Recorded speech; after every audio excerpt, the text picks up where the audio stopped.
ADRE Assam direct recruitment examination যাক আমি চমুকৈ ADRE বুলি কওঁ ADREৰ গ্ৰেড 3 পোষ্টসমূহৰ পৰীক্ষা 15, 22 আৰু 29 ছেপ্টেম্বৰত অনুষ্ঠিত হ'ব আৰু আজি আমি সিদ্ধান্ত ললো যে অহা 3 অক্টোবৰৰ পৰা পুলিচৰ ফিজিক্যাল টেষ্টসমূহ আৰম্ভ হ'ব মই আকৌ এবাৰ কৈছো যে গ্ৰেড 3 পোষ্টসমূহৰ বাবে ইন্টাৰভিউ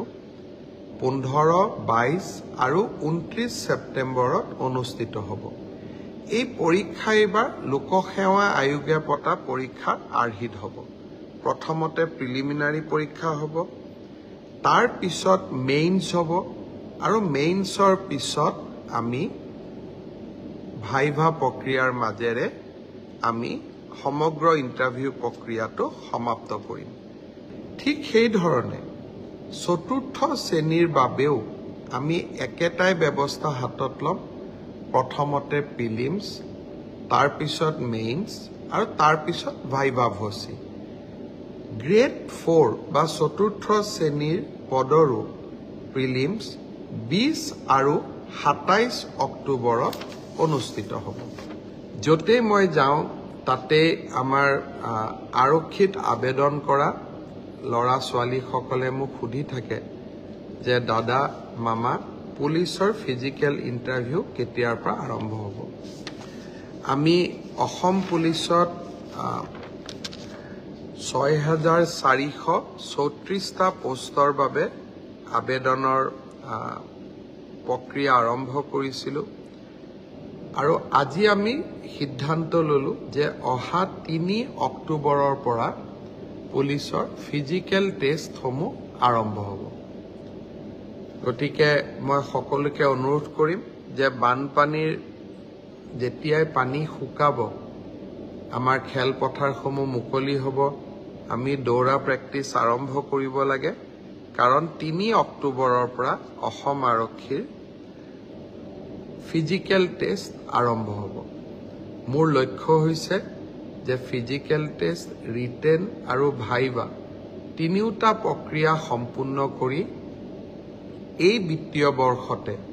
আমি যাতে এই 6434টা পদ ভৰ্তি কৰিব পাৰো এটা সুন্দৰ নিযুক্তি প্ৰক্ৰিয়াৰ মাজেৰে লৰা ছোৱালীক নিযুক্তি দিব পাৰো আৰু তাৰ লগে 2025 চনৰ বাবে নিযুক্তি প্ৰক্ৰিয়া আমি যাতে আৰম্ভ কৰিব পাৰো বিভিন্ন স্থানত গলে ছাত্ৰ ছাত্ৰী সকলে ADREৰ পৰীক্ষাসমূহ কেতিয়া অনুষ্ঠিত হ'ব সেই বিষয়েও মোক প্ৰশ্ন কৰে আজি আমি সেই বিষয়েও এখন বৈঠক কৰিছিলো ADREৰ আসাম ডিৰেক্ট ৰিক্ৰুটমেণ্ট এক্সামিনেশ্যন যাক আমি চমুকৈ ADRE বুলি কওঁ ADREৰ গ্ৰেড 3 পোষ্টসমূহৰ পৰীক্ষা 15, 22 আৰু 29 ছেপ্টেম্বৰত অনুষ্ঠিত হ'ব মই আকৌ এবাৰ কৈছো যে গ্ৰেড 3 পোষ্টসমূহৰ বাবে ইন্টাৰভিউ 15, 22 আৰু 29 ছেপ্টেম্বৰত অনুষ্ঠিত হ'ব এই পৰীক্ষা এবাৰ লোকসেৱা আয়োগে পতা পৰীক্ষাৰ আৰ্হিত হ'ব প্ৰথমতে প্ৰিলিমিনাৰী পৰীক্ষা হ'ব তাৰ পিছত মেইনছ হ'ব আৰু মেইনছৰ পিছত আমি ভাইভা প্ৰক্ৰিয়াৰ মাজেৰে আমি সমগ্ৰ ইন্টাৰভিউ প্ৰক্ৰিয়াটো সমাপ্ত কৰিম প্ৰিলিমছ এক্সাম তৃতীয় শ্ৰেণীৰ পদসমূহৰ বাবে 15, 22 আৰু 29 ছেপ্টেম্বৰত অনুষ্ঠিত হ'ব আজি আমি জুলাই মাহত আছো মই আশা কৰিম যে আমাৰ শিক্ষাৰ্থীসকলে চাকৰি প্ৰাৰ্থীসকলে যাতে পঢ়া শুনা আৰম্ভ কৰে ঠিক সেই ধৰণে চতুৰ্থ শ্ৰেণীৰ বাবেও আমি একেটাই ব্যৱস্থা হাতত ল'ম প্ৰথমতে প্ৰিলিমছ তাৰ পিছত মেইনছ আৰু তাৰ পিছত ভাইভা ভচি গ্ৰেড 4 বা চতুৰ্থ শ্ৰেণীৰ পদৰো প্ৰিলিমছ 20 আৰু 27 অক্টোবৰত অনুষ্ঠিত হ'ব আমাৰ গ্ৰেড 3 প্ৰায় 7500 পোষ্ট আছে আৰু গ্ৰেড 4ত প্ৰায় 4,500 বা আৰু অলপ 100-200 বেছি ইমানখিনি আমাৰ পোষ্ট খালী হৈ আছে। এটা স্বচ্ছ নিযুক্তি প্ৰক্ৰিয়াৰ মাজেৰে আমি এই পদখিনি পূৰণ কৰিম। এলিমেণ্টাৰী এডুকেশ্যন প্ৰাথমিক শিক্ষা বিভাগৰ শিক্ষকসকলৰ নিযুক্তিৰ প্ৰক্ৰিয়াও খুব সোনকালে আৰম্ভ হ'ব। অৱশ্যে ছেকেণ্ডাৰী এডুকেশ্যনত আমাৰ অকণমান সময় লাগিব, কাৰণ প্ৰথমবাৰৰ বাবে অসমত আমি গ্ৰেজুৱেট টিচাৰ মেথছ বুলি এটা নতুন পদ সৃষ্টি কৰিব খুজিছোঁ। আমাৰ স্কুলবিলাকত, হাইস্কুলবিলাকত ইমান দিনে গ্ৰেজুৱেট টিচাৰ ছায়েন্স আছিলে, মেথছৰ বাবে সুকীয়া শিক্ষক নাছিলে। যোৱা কালি শিক্ষা বিভাগৰ লগত মই বহুত দেৰি বহিছিলোঁ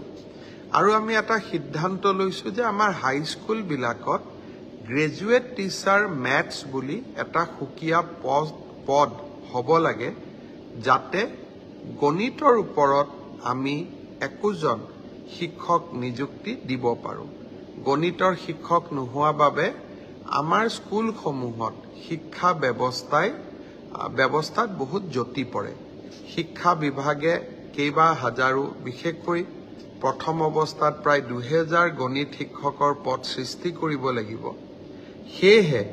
মাধ্যমিক শিক্ষকৰ নিযুক্তি প্ৰক্ৰিয়াটো এমাহ বা 2 মাহ পিছত আমি আৰম্ভ কৰিম। সেই হ'লেও মোৰ লক্ষ্য যে এই গোটেই পোষ্টখিনি গ্ৰেড 3ত 7,600, গ্ৰেড 4ত 5,000, পুলিচত 6,434, এলিমেণ্টাৰী এডুকেশ্যনত 5,550 গৰাকী শিক্ষক, ছেকেণ্ডাৰী এডুকেশ্যনতো প্ৰায় 8,000 শিক্ষক, এই গোটেই অৰ্থাৎ প্ৰায় 35,000 নিযুক্তি